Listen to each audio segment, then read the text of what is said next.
My mother lost her life at 62. She lost being a grandmother during her retirement years, and her two daughters lost their biggest cheerleader a little too early. Grief often comes in waves, and as a young adult, I was between employment opportunities, and I had lost a significant relationship. I wanted to have a heart at peace, but I was flipping back and forth between anger, deep sadness, and resentment.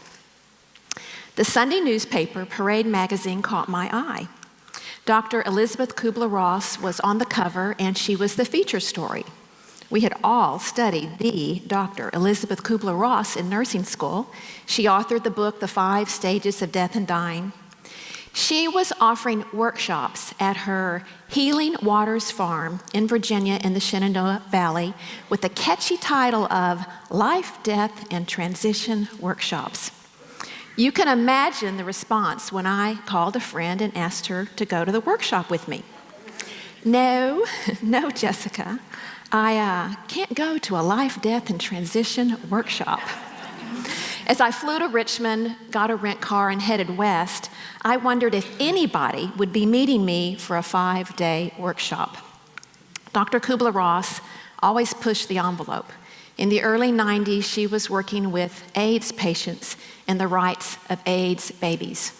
Her premise was for all healthcare providers and/or those with a terminal illness to address the negativities in their life, externalize them, so that they could offer unconditional love to their patients. She knew there was healing and wholeness even in the absence of a cure. Well, unconditional love.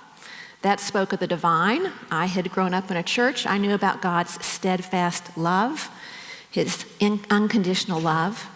To put this goal in perspective, in the psychological world, all therapists, all counselors, all social workers, all psychiatrists are asked to have unconditional positive regard.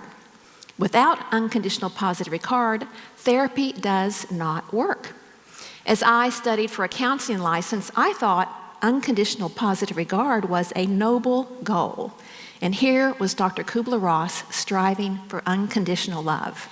She had my attention. During those 5 days, we listened and told each other stories. We were asked to draw.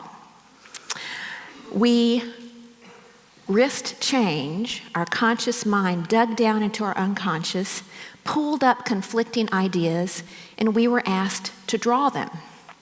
What color was it? What shape was it? We connected body, mind, and spirit. Insight was a little bit closer. I learned that Freud and Carl Jung had asked their clients to draw and read fairy tales while they were pioneering the psychiatric world. The psychological challenges you and I face are depicted in fairy tales, our drawings, our journals, and our poetry. We are all the same. The stories are all about survival. All of art heals, but storytelling is the very first art. It's a seed art. As I pulled out of the driveway on that 5th morning from that Virginia farm, I felt a glimmer of hope in my heart for the future. I had a heart at peace. Was this just my experience, or was healing and storytelling part of the path to peace? Are storytelling and healing part of global peace? Is finding and telling our stories part of the peace process? I do believe that we find peace as we know and tell our stories. Many have said the comment that's attributed to Andrew Solomon, a New York editorial writer, that it's nearly impossible to hate anybody once you know their story. I've told you my story and how I found storytelling as part of the peace process. Storyteller Dan Ketting has crafted and created a beautiful story about peace. It's included in The Healing Heart of Communities, a great book, and I've just modified his story a little bit for us today. Once, high in the Balkan Mountains was a young boy that was a shepherd. And he was in charge of herding and grazing sheep every day. But it was easy because his dog did most of the work. All he had to do was find a shady place to rest, get out his tamburiza, and he would play songs. He loved the music that his grandparents played every night at home. He learned all of them by heart, and he played them over and over. One day he went higher up in the foothills, and he found a hidden valley full of dark, lush, green, long grass. The sheep took to it. They were kicking up their heels, and he explored a ledge along a cliff. He found a cave. It was very dark. No light was going beyond the entrance of the cave, and next to it was a large, sun-warmed rock. Oh, he leaned against that rock. He got his tamburiza, and he played all morning long until he got hungry. He wanted some lunch. He put his instrument down, he reached for his knapsack, and then he heard a voice from the cave. "Keep playing." He froze. He wondered how quickly he could pick up his instrument and flee. And then he heard, "Please."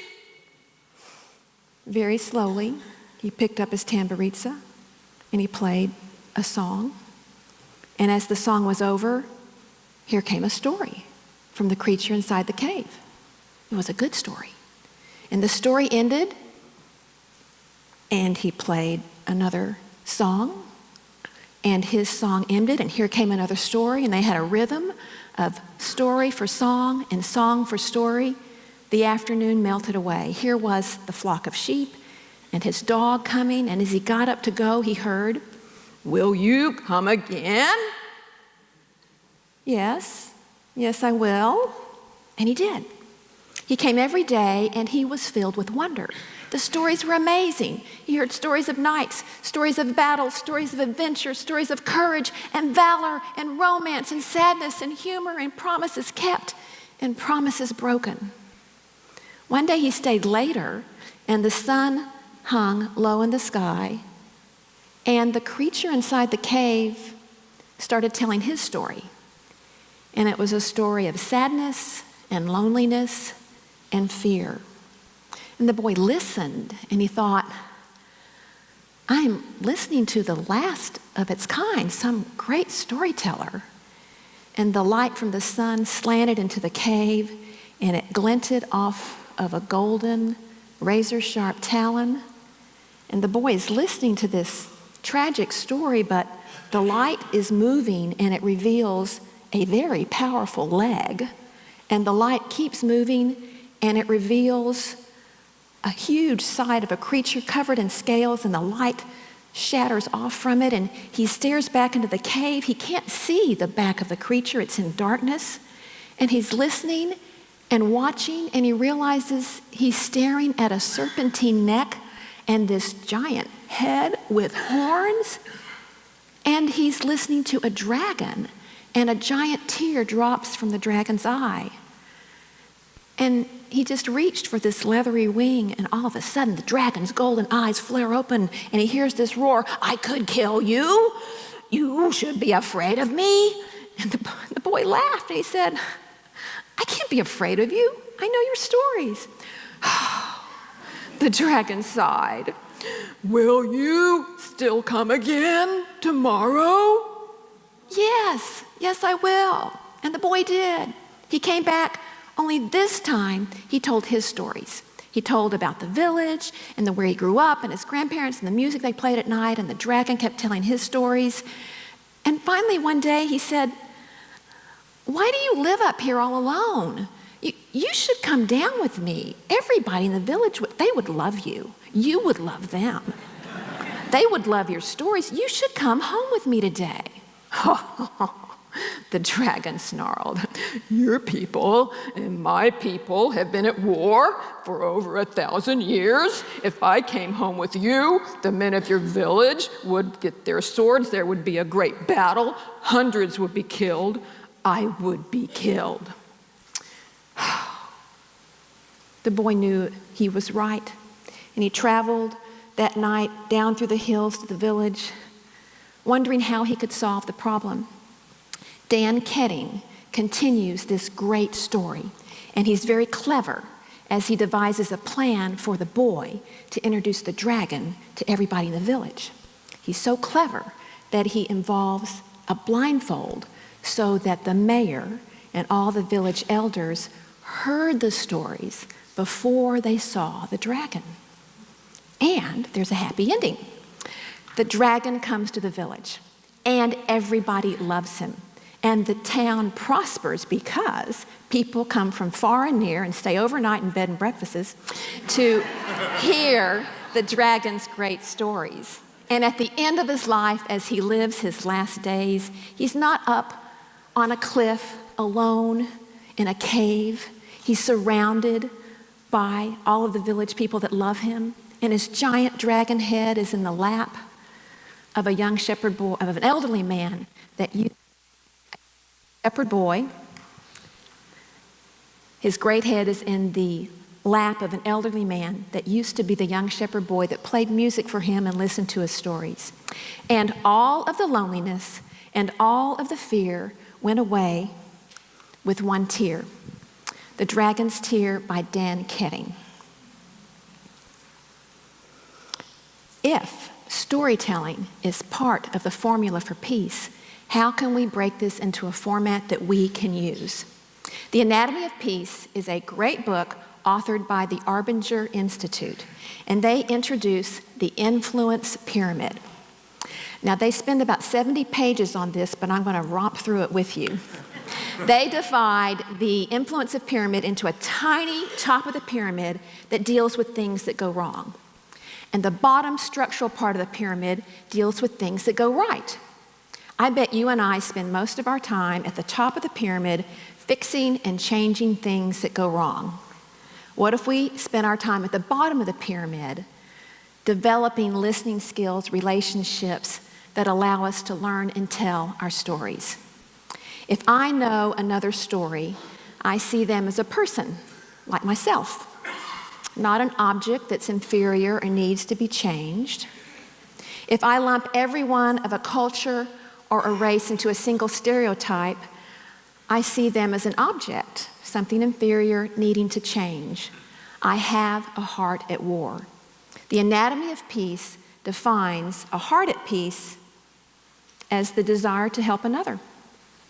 I know another story. I see them as a person. I am working for peace in today's world.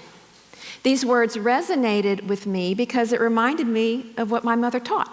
She suggested that we treat everyone with equal amounts of respect and kindness. I think her exact words were, you better be nice to everybody you ever meet because you don't know who's going to be living next door to you in 35 years. Or something like that. Our call to action is twofold. Number one, we want to work the bottom of the pyramid. We want to learn these levels of communication, listening and learning, building relationships of influence that allows us to know, tell, hear, and listen our stories. And secondly, we want to choose to have a heart at peace, to consider the needs of another. We will have this call for action more than once in every day, and it will appear ho-hum and ordinary. It will be different for each of us. We will have the choice to choose a heart at peace, to consider the needs of another, or we will betray that choice and immediately begin justifying our actions, usually at the expense of others, and ultimately all of us. We can choose to have a heart at peace and consider the needs of others, or we can have a heart at war and see others as objects needing to change. Our choice makes all of the difference. You know this quote. You have read Margaret Mead's words before, so I am asking you to read it with me, and please put some energy in your voice. Never doubt that a small group of thoughtful, committed citizens can change the world. Indeed, it's the only thing that ever has. Long live storytelling. Thank you.